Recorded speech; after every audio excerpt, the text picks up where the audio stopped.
ખેંડવા ગામ ખાતે ખેડૂત પરિવાર દ્વારા અખાત્રીજની ઉજવણી કરવામાં આવી। વૈશાખ સુદ ત્રીજનો દિવસ એટલે અખાત્રીજ શુભ કાર્ય માટે સૌથી શ્રેષ્ઠ મુહૂર્ત માનવામાં આવે છે। અખાત્રીજ એટલે ખેડૂતો માટે ખેતી મુહૂર્ત કરવાનો અનેરો ઉત્તમ દિવસ। અખાત્રીજના દિવસે બનાસકાંઠા સહિત રાજ્યના ખેડૂતોએ ટ્રેક્ટર દ્વારા વાતે ગાતે ખેતરમાં ઉગમણી દિશાએ 5 ચાસ ખેડી ખેતીનું મુહૂર્ત કર્યું। અખાત્રીજે પહેલા ખેડૂતો હળ બળદથી ખેતી કરતા, ત્યારે બળદને શણગારી હળ બળદ જોડી બળદની પૂજા કરવામાં આવતી। ત્યારબાદ ધરતી માતાને સ્વસ્તિક દોરી પૂજા કરી ગોળધાણા વેચી ખેતીનું ઉત્સાહભેર મુહૂર્ત કરાતું। આજે પણ કેટલાક ખેડૂતો આ પરંપરાને જાળવી રાખી છે, જેમાં ડીસા તાલુકાના ખેંડવા ગામના સોમાભાઈ નાઈ અને તેમના ભાઈઓ ડાયાભાઈ અને અમૃતભાઈ દ્વારા પૌરાણિક રીતે અખાત્રીજની ઉજવણી કરવામાં આવી હતી।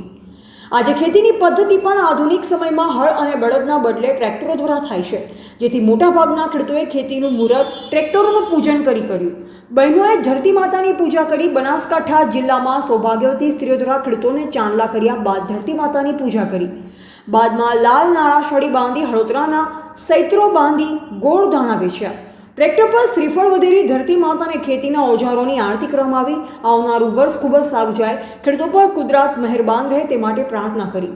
ખેડૂતો માટે ખેતીની જમીન ભાગે વાવેતર કરવા આપવા રાખવા માટે પણ અખાત્રીજના દિવસે શુભ માનવામાં આવે છે। રિપોર્ટર જીગર ચાવડા, ભીલડી।